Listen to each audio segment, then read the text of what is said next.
Hello বন্ধুরা, আপনারা যখন আপনাদের মোবাইল ফোনকে চার্জে লাগান তখন আপনারা খেয়াল করে দেখবেন আপনাদের মোবাইল ফোন কিন্তু অতিরিক্ত গরম হয়ে যায়। এতে করে কিন্তু আপনাদের মোবাইল ফোনের প্রসেসরের মধ্যে প্রেসার পড়ে, যার কারণে খুব তাড়াতাড়ি আপনার ফোনের ব্যাটারি দুর্বল হয়ে যেতে পারে। তাই আজকের ভিডিওতে আমি আপনাদেরকে কিছু টিপস দিব। এই টিপসগুলো ফলো করে যদি আপনারা আপনাদের মোবাইল ফোনকে চার্জে লাগান তাহলে কিন্তু আপনাদের ফোন আর গরম হবে না এবং আপনাদের ফোনের ব্যাটারি অনেক দিন পর্যন্ত লাস্টিং করবে। তাই ভিডিওটি শেষ পর্যন্ত দেখার অনুরোধ করতেছি। আর চ্যানেলে যারা নতুন সাবস্ক্রাইব করেননি এখনই সাবস্ক্রাইব করে পাশে থাকা বেল আইকনটা অন করে দিবেন, যাতে এই ধরনের ইন্টারেস্টিং ভিডিও সবার আগে পেতে পারেন। ধন্যবাদ। তাহলে চলুন ভিডিওটি শুরু করা যাক। তো বন্ধুরা, সর্বপ্রথম আমি আপনাদেরকে যে টিপসটা দিব সেটা হলো আপনারা উপর থেকে টান দিয়ে আপনাদের ফোনের শাটারটাকে একটু নিচের দিকে নামাবেন। তো দেখুন, আমি এখান থেকে আমার ফোনের শাটারটাকে একটু নিচের দিকে নামালাম। এখানে আসার পর আপনি মূল যে কাজটা করবেন, আপনার ফোন চার্জে লাগাবার আগে এখানে যদি আপনার ওয়াইফাইটা চালু করা থাকে, অর্থাৎ আপনার বাসা অথবা অফিসে যদি ওয়াইফাই কানেক্টেড থাকে, সেটাকে আপনারা এখান থেকে অফ করে দিবেন। তো আপনি যদি ওয়াইফাইটাকে অফ করে দেন, অফ করে দিয়ে যদি আপনার ফোনটাকে চার্জে লাগান তাহলে কিন্তু আপনাদের ফোনের চার্জ খুব তাড়াতাড়ি হবে এবং আপনার ফোনের ব্যাটারি কিন্তু খুব অল্প গরম হবে। তারপর আপনাকে যেটা দেখতে হবে, আপনার ফোনের ডাটা যদি অন করা থাকে, অর্থাৎ আপনার যদি ওয়াইফাই না থাকে, আপনি যদি এমবি দিয়ে ফোন ইউজ করেন, ইন্টারনেট ব্রাউজ করেন, তাহলে আপনার কিন্তু মোবাইল ডাটাটা অন করা থাকতে পারে।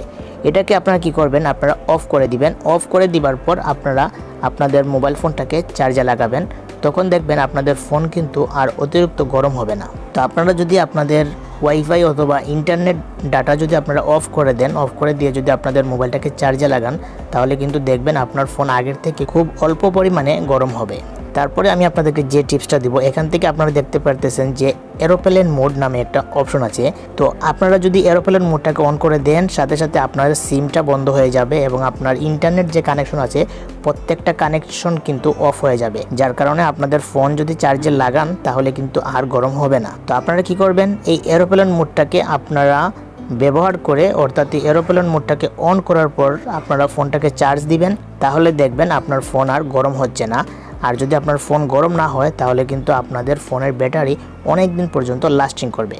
আর সবথেকে ভালো হবে যদি আপনি আপনার ফোনটাকে অফ করে চার্জে লাগান, তাহলে কিন্তু আরও ভালো হবে, আরও বেটার সার্ভিস পাবেন, আপনার ব্যাটারি অনেক দিন পর্যন্ত লাস্টিং করবে। এবং আমি আপনাদেরকে ফাইনাল যে টিপসটা দিব সেটা হলো, আপনারা এখান থেকে চলে যাবেন আপনাদের হোম স্ক্রিনে যাওয়ার পর এখানে আপনারা টাচ করে ধরে রাখবেন।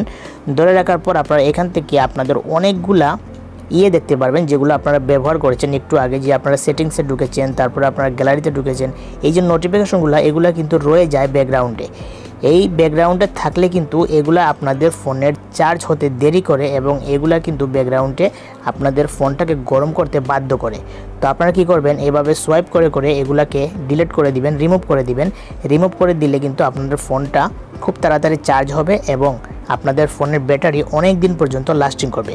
তো বন্ধুরা, আমি এখন আপনাদেরকে যে টিপসগুলো দিলাম, এই টিপসগুলো যদি আপনারা ফলো করে আপনাদের ফোনটাকে চার্জে লাগান তাহলে দেখবেন আপনাদের ফোন গরম হওয়া থেকে বেঁচে যাবে আর আপনাদের ফোনের ব্যাটারি অনেক দিন পর্যন্ত ভালো থাকবে। আশা করি ভিডিওটি ভালো লেগেছে। যদি ভিডিওটি ভালো লেগে থাকে আমার চ্যানেলটি সাবস্ক্রাইব করে পাশে থাকা বেল আইকনটা অন করে দিবেন এইরকম ইন্টারেস্টিং ভিডিও পাওয়ার জন্য। ধন্যবাদ, ভালো থাকুন।